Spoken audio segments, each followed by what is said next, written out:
My name is Elaine Ho, and I am the middle school principal at Two Rivers Public Charter School.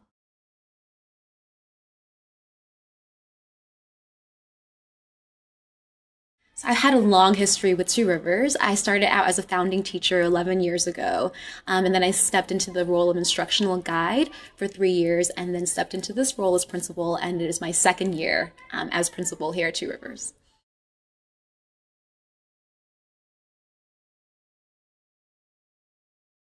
At the Two Rivers Middle School, we are relentlessly committed to providing both a rigorous and joyful education for all of our students. We really want our students to pursue deep inquiry that really matters. Students that are doing meaningful work, knowing that their research and the hard work they do makes a difference in a community.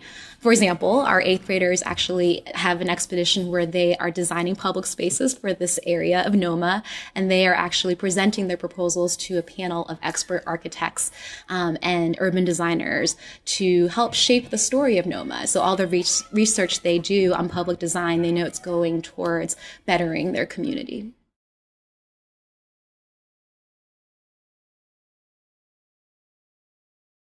Yes, at least 55% of our students are proficient in both reading and math. And actually, we are growing in proficiency every year. Student growth is very important to us. And so currently, 65% of our students in reading are proficient, and 70% of our students are proficient in math.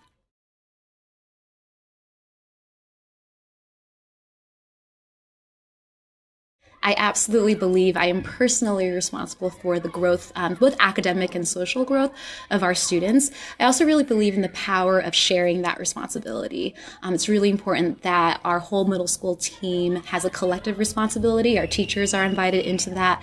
Students need to know that we deeply care and believe in their ability to achieve, and they need to see that more than just from their principal, but see it from the collective team that works with them every day.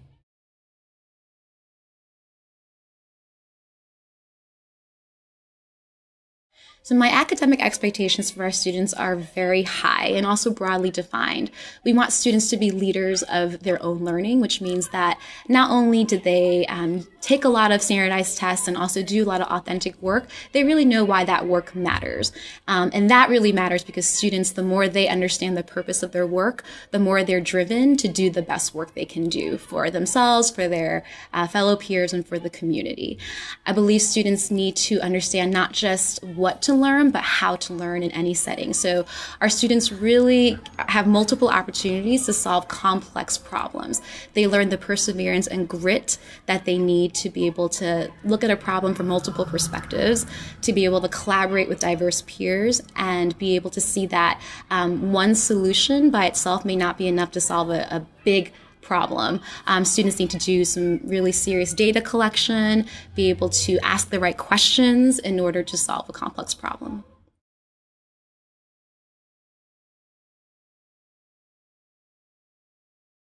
I believe hard work is the key to student growth and achievement. We use a lot of Carol Dweck's growth mindset work with our middle schoolers, and middle schoolers actually love thinking about the way their brain is very malleable at this stage of adolescent development. Through really persevering through a task, there are new neural connections that are made every day. And so I believe, and our students believe, our teachers believe, that in a culture of revision, it's important to really understand what you're working on and then get targeted feedback so that you can grow in that practice.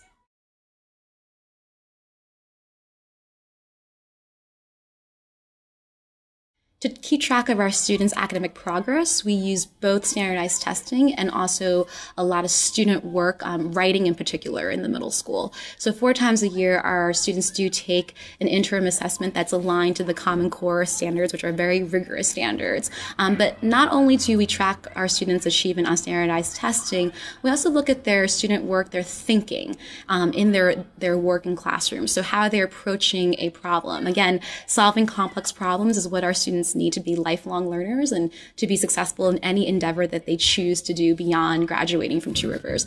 And so we look at work that really demonstrates their ability to do so, and that can be a proposal that they write to NOMA about their public design. Why is it that their design should be the one chosen to tell the story of our community? It can be a scientific report. Our seventh graders are collecting data on traffic safety and then using their knowledge of physics to make a claim about whether or not this street is really dangerous enough for our community to do something about it. So all of those ways are ways that we track our students' growth, not only in core competencies as measured by standardized tests, but just the thinking that they're actually doing in the authentic work that matters.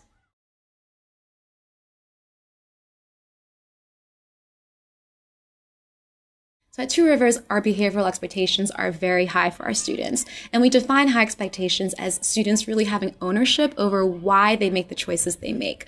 We create a culture where students understand that every choice they make has a direct impact on themselves and the community that they are active participants in. We hold our students accountable to living out 4 scholarly habits. And those habits are: I work hard, I'm responsible and independent, I'm a team player, and I care for my community. And whether students are collaborating on a project together or taking a test to really assess where they are in the standards or working on an independent project, we hold our students accountable to those 4 scholarly habits.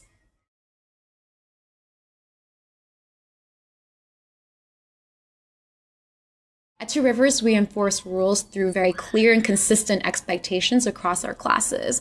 Especially in the transition from elementary to middle school years, our kids are transitioning from having 2 teachers to 8 or 9 teachers. And that makes the consistency of expectations that much more crucial. We have both consistent structures to celebrate behaviors that we're looking for in those scholarly habits, as well as a clear response ladder that's used across classes to respond to students when they do have misbehaviors. Our structures are intended to help students understand that every mistake is an opportunity for learning.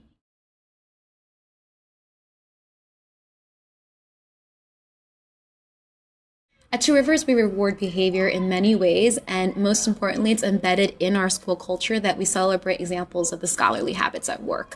We make sure that we give shout outs, and we also celebrate models of students who are consistently working hard, being team players, and caring for their community, and always being responsible and independent. We have something called CIAs in the middle school, which stand for Caught in the Acts, and that's something where teachers and students can give each other CIAs to acknowledge a student really making those right choices that impact the whole community. And then we gather the whole community together every week to celebrate those students who have been caught in scholarly habits.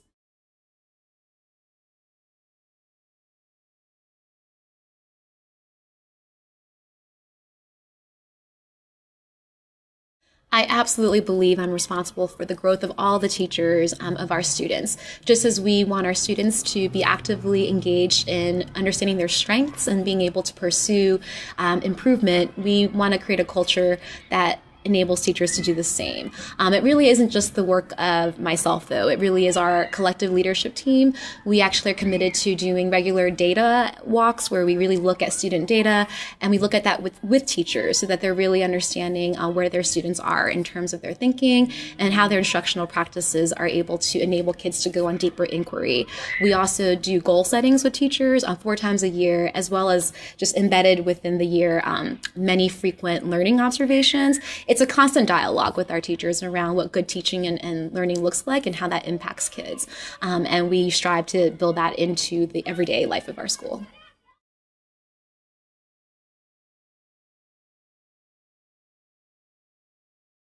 If we had a teacher vacancy, we would go through a very deliberate and thoughtful practice. And actually, our teacher turnover rate is very low, so we haven't had to go through that process very much. I myself have been here for 11 years since our founding year. And that is actually why we go through such a thoughtful process, because we want to make sure that any new teacher that comes on the team really knows the Two Rivers way in culture and instruction. And so what that thoughtful process would look like is we'd involve multiple members of the leadership team to interview the teacher.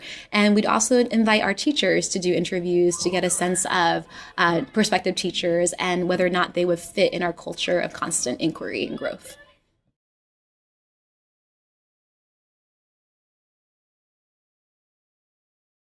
The way we evaluate our teachers and hold them accountable for student growth is tied closely to our ongoing feedback structures. So teaching and learning is really a dialogue that we consistently have with our staff. We also have 4 goal setting meetings per year in which we meet with teachers and really look at student data.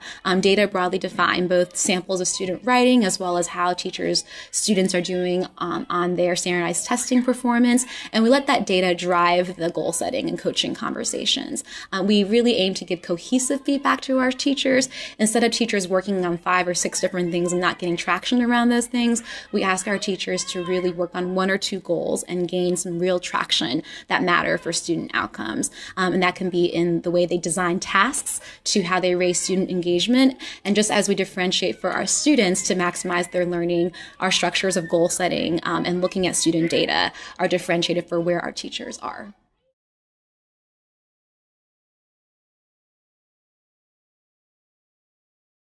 Parental engagement is crucial to ensuring that our students are lifelong learners here at Two Rivers. Our parents are learners right along with us as educators, and we engage them in multiple ways. We have coffees that parents are welcome to come to talk about topics like homework and how we grade, how to support students in their learning. We have education nights that help our parents understand the way we teach math through a more inquiry model, how we teach literacy, and really have kids delve in reading and writing tasks at home that support their students' learning at school.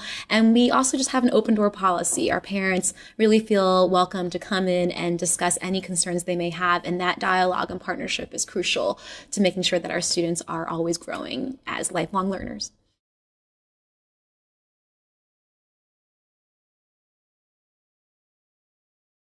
As the principal of our school, I make it a big commitment to be available to parents. Every conversation with a parent, whether it's a concern or celebration, is an opportunity to support all of our students' learning. And so I truly have an open door policy. Any parents can email me to set up a time in which we can talk about a concern. I often try to be the bridge between teachers and parents to get teachers and parents to develop a closer, stronger relationship in support of students' learning.